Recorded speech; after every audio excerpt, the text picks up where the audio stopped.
Bonjour, c'est Philippe Giraud pour une explication de code sur un exemple. Aujourd'hui, le sujet, c'est l'envoi de mail en PHP. Donc, il existe une fonction dans le PHP qui fait ça. Vous allez me dire, très simple, 4 paramètres. Mais le but de ce tutoriel, c'est de présenter une fonction d'un niveau supérieur, donc une surcouche, qui va permettre de rendre beaucoup plus simple le traitement des différents cas de figure, parce qu'envoyer un mail, ça veut dire éventuellement faire plein de choses.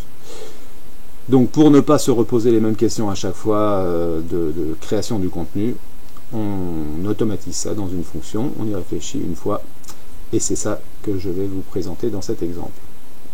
Donc vous avez ici dans cette page, qui est la page de test, très basique, l'appel à la fonction que je vais vous présenter. Vous la voyez ici, 1, 2, 3, 4, 5, 6, 7, 8, 9 paramètres. Donc vous voyez qu'elle est très paramétrable cette fonction. Le but c'est justement de couvrir le plus de cas de figure. Alors là, cette fonction ne prétend pas tout couvrir, mais en tout cas un certain nombre de sujets. Les sujets, c'est préciser qui on est en tant qu'éditeur, à qui on envoie en tant que destinataire, soit visible, soit caché, le BCC ou CCI, le sujet, et ensuite le contenu. Et le contenu peut être de 3 natures différentes: contenu de texte brut, contenu de texte formaté HTML et évidemment le sujet des pièces jointes. Donc voilà ce que gère la fonction dont je vais vous parler.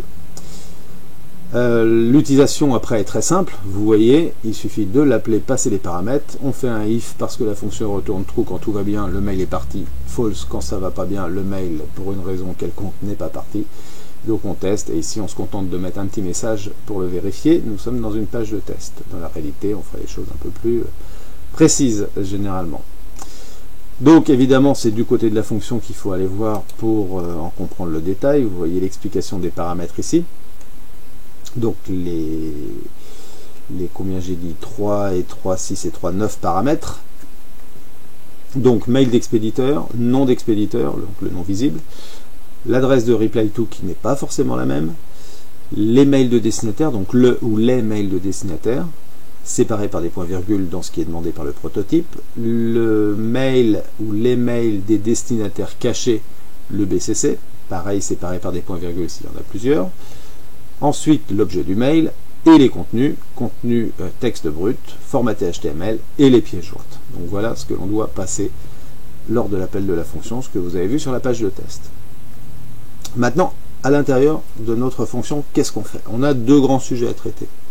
Le premier, c'est ce qu'on va appeler le header, c'est-à-dire les informations techniques, qui on est en tant qu'expéditeur, à qui on envoie en tant que destinataire, et puis l'objet, et puis 2-3 infos. Ça, c'est les informations techniques qui vont permettre d'envoyer le mail au bon destinataire. Et le deuxième grand sujet, c'est évidemment le contenu. Dans le contenu, c'est là qu'on aura les 3 parties à traiter à l'intérieur. Alors intéressons-nous d'abord au header, c'est les lignes que vous avez ici, ce bloc-là. Le formalisme que l'on retrouve dedans, il est défini par la norme RFC qui formate et standardise l'envoi de mail. Donc on doit respecter cette norme, et donc respecter les nommages utilisés dans la norme. Ici, première chose qu'on va préciser, c'est le from, c'est-à-dire l'expéditeur, avec 2 infos, le nom complet de l'expéditeur, ici c'est un des paramètres de la fonction, et le mail de l'expéditeur, c'est un autre paramètre de la fonction. Et on rajoute, pour respecter la norme, ce qui va bien, c'est-à-dire des inférieurs supérieurs autour de l'adresse mail, par exemple, pour que ça soit reconnu par le client mail qui va recevoir ce message. Le return path, c'est donc le reply to, c'est la même chose, hein, on l'appelle comme on veut, enfin comme on veut, non, la norme l'appelle return path, et notre paramètre s'appelle reply to. Ça pourrait être la même valeur que l'expéditeur si on le souhaite, mais pas forcément, donc on a prévu dans la fonction 2 paramètres pour ça. Et ensuite, ce qu'on envoie, c'est un type de contenu, ici c'est donc une version MIME, version 1.0. Remarquez les anti/n à la fin des lignes, nécessaires pour que le système reconnaisse les informations dans le flux de caractères qu'on va envoyer. Certaines informations sont facultatives au niveau de l'appel à la fonction. Le BCC n'est pas obligatoire, ça veut dire qu'on peut passer le paramètre vide au moment où on appelle la fonction. Et donc évidemment on teste ça. Si le paramètre est vide, on ne fait rien, on ne le prend pas en compte. Et si il n'est pas vide, alors on concatène dans notre header l'information qui va bien pour générer ce sujet. Ici, BCC 2 points, les adresses mail de BCC transmises en paramètres. Mais toujours le même principe, anti/n pour la suite. Dernier sujet, ici on doit définir deux choses. Premièrement, qu'on va générer, on va avoir un contenu mixte, multipart. Donc on va gérer plusieurs morceaux de contenu. Mix, c'est-à-dire de différentes natures, pas forcément encodés de la même façon, on va le voir après. Et donc pour pouvoir gérer cet aspect multipart, il faut bien quelque chose pour séparer les parties. C'est ce qu'on va appeler une frontière, boundary. Et cette frontière, on va la définir ici. Alors comment on définit la frontière? Une frontière, c'est simple, ça doit être un contenu texte, une chaîne de caractères. La seule contrainte que l'on ait, c'est que cette information ne doit pas exister ailleurs dans le mail, donc dans le contenu du mail, bien évidemment. Sans ça, on pourrait croire qu'on a des frontières à différents endroits qui ne seraient pas des frontières, justement. Donc pour éviter ce cas de figure, la frontière, on va essayer de la fabriquer de façon très improbable. Et pour la fabriquer de cette façon-là, on utilise la ligne que vous voyez ici. On part d'une valeur aléatoire et on la trafique, on la bricole, c'est-à-dire qu'on la transforme d'abord avec un unique ID et ensuite cette valeur, on la hash MD5 pour avoir un certain formalisme de chaîne, un nombre de caractères, le nombre de caractères du MD5 donc. Et donc avec ça, ça serait quand même très étonnant que ça corresponde à un morceau de contenu réel du mail que l'on envoie.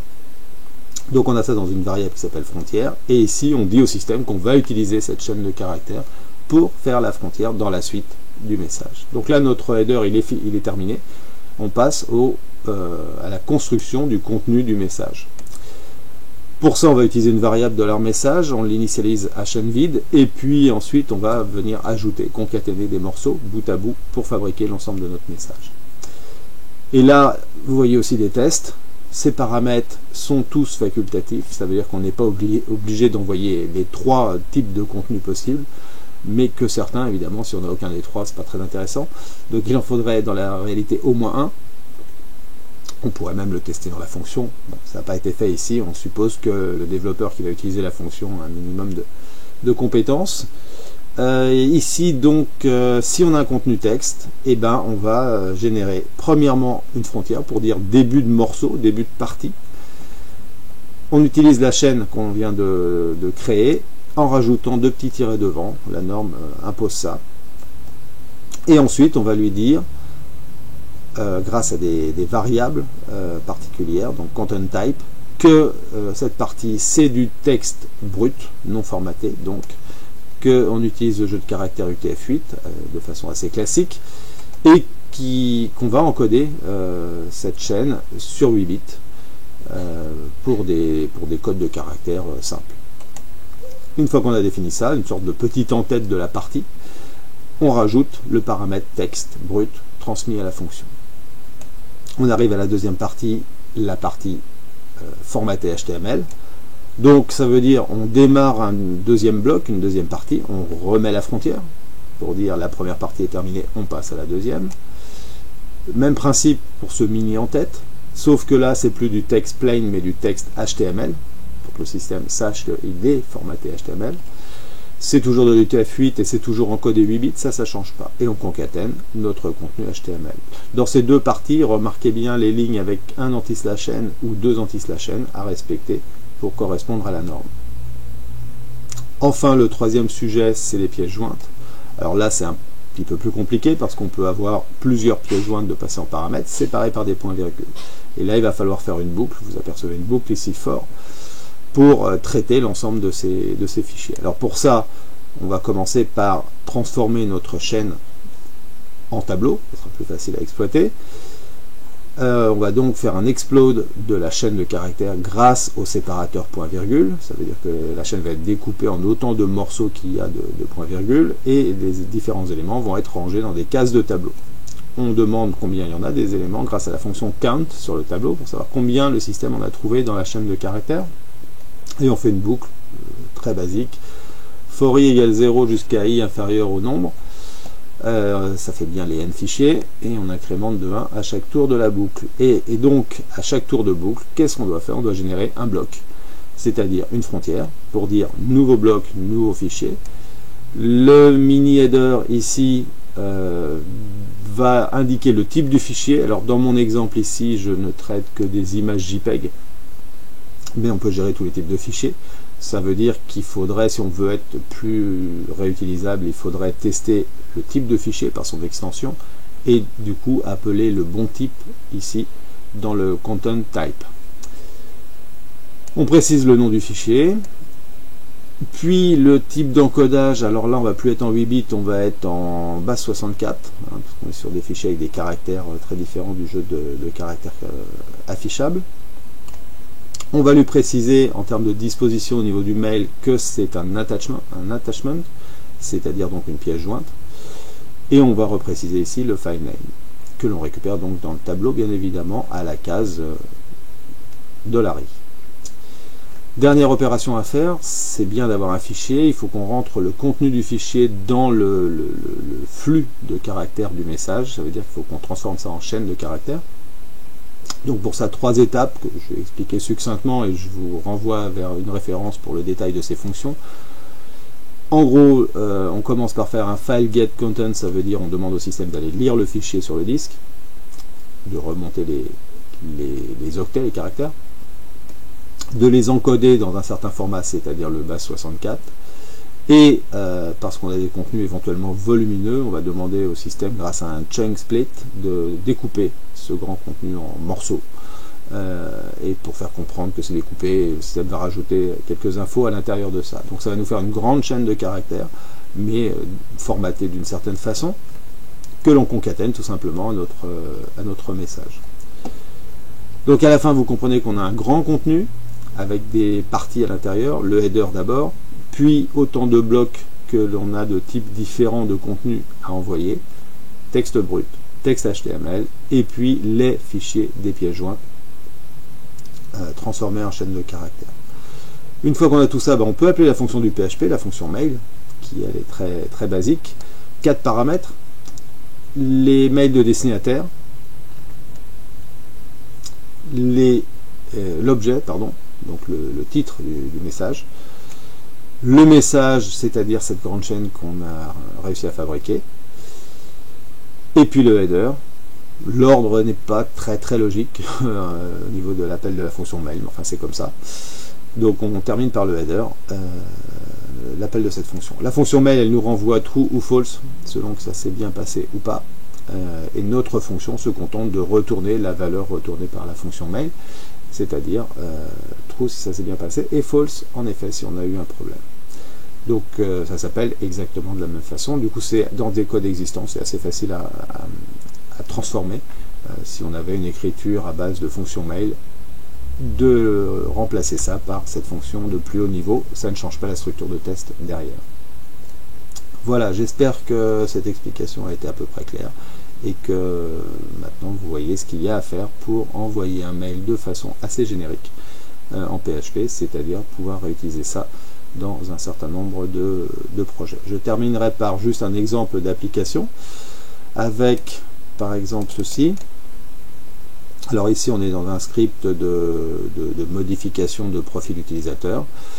Donc ça veut dire on récupère des infos qui viennent d'un formulaire, on upload une image, je ne vous explique pas ça, c'est pas le sujet ici. Un update de base de données, on met à jour la session et donc on arrive à la partie qui nous concerne sur la génération d'un mail de confirmation de l'enregistrement des infos. Avec ici un mail en HTML, donc vous voyez un formatage un peu plus complet, l'utilisation de variables pour créer un contenu dynamique dans ce mail, et puis l'appel de la fonction ici avec les adresses sur lesquelles on souhaite s'afficher en tant qu'expéditeur, l'objet du message, le reply to, les adresses mail là où les adresses mail auxquelles on envoie, le BCC ici qui n'est pas rempli, l'objet qui est là, le texte brut qui est vide, un petit commentaire, et le contenu HTML, c'est-à-dire ce grand message. Ce grand message n'est pas si grand que ça. Et enfin, une URL de pièce jointe d'un fichier image.